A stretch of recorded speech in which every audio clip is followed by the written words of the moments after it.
Deathkind. Illspeak, the resurrection of Donovan Hunter. The thing about the pardon that makes them so dangerous is their lack of control. They are not allowed to roam the mortal plane, but are kept in a prison-like environment. Why are they pardoned? Well, based on their history, they should be negative. Assholes and jerks they are. All it takes is one act of selflessness and all is forgiven. The angels of death call the pardon holding area the box.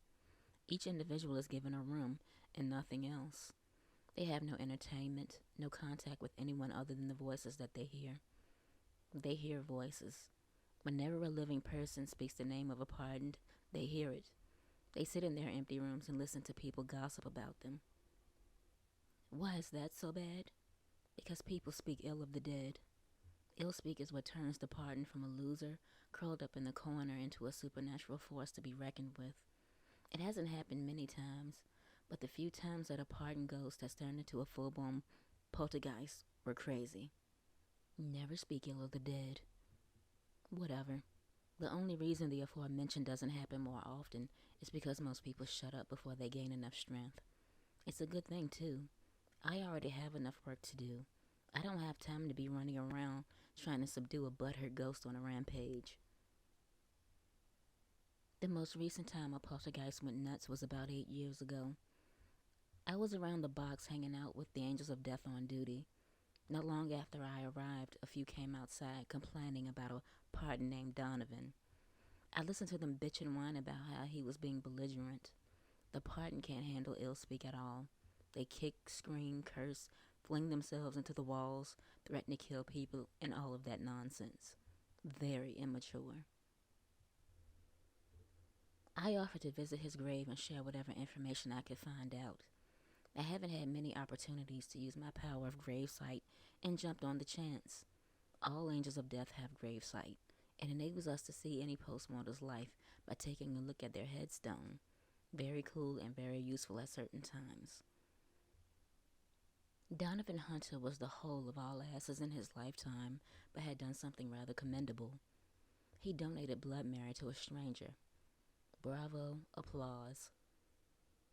According to the dates on his headstone, he died at the ripe old age of 34. I sat there in the cemetery watching his life like it was an episode of a soap opera. I found the poor fool who was talking shit about him too. The angels of death at the box were more than interested in Donovan's life. He was a brilliant man but seemed to enjoy fucking people over more than anything. The bitter person committing Illspeak was a former friend.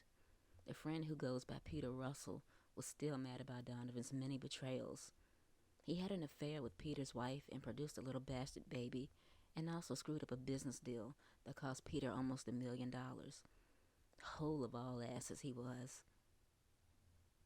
Why had Peter chosen this particular day to rant? Because it was the bastard baby's birthday.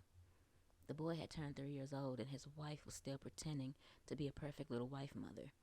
It was sad and funny at the same time. I didn't find all that out via gravesite though. I paid old boy Peter a visit. Mortals can't see me, so I had to find a way to contact Peter to tell him to shut his trap. I had to use one of my children to talk to him.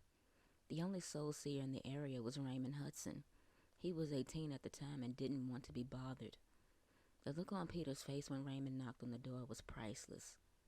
By the time we arrived at his house, Donovan had already broken out of the box. He did a lot more damage than Bart. The windows were blown out, the front of Peter's car was smashed in, and the dog was hanged in a tree right in the front yard.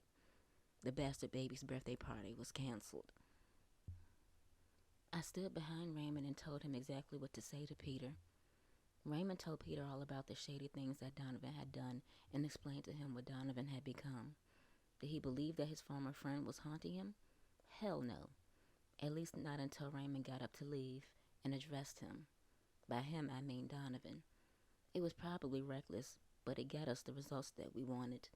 Raymond looked directly at him and said, "You're a fucking asshole." Donovan the poltergeist picked up a vase full of flowers and hurled them at Raymond. That was all it took for Peter to get over his skepticism. I told Raymond to whisper in Peter's ear the information about the blood marrow donation. Donovan was too busy knocking stuff over and throwing things to even hear what I said. Peter listened, then said, "That was very kind of you, Donovan. I knew you had it in you to be a great person. You donated blood marrow? You're amazing." And that was that. Donovan Hunter shriveled back up into the pathetic ghost that he was, and a flock of angels carried his useless ass back to the box. Peter looked totally bewildered. His house and yard were a mess, and I don't think the insurance people would have believed his story if he told it. I told Raymond to give Peter the telephone number of a soulseer in another state who would handle the repairs. Raymond passed the information on and went back to his life. I didn't like having to bother him, but he was a great help. My children know that I love them and want them all to be happy. I don't have the power to force happiness upon them, though. There's nothing I can do to make things easier or less painful for them when it comes to day-to-day life. I can only make it easier for them to deal as Deathkind.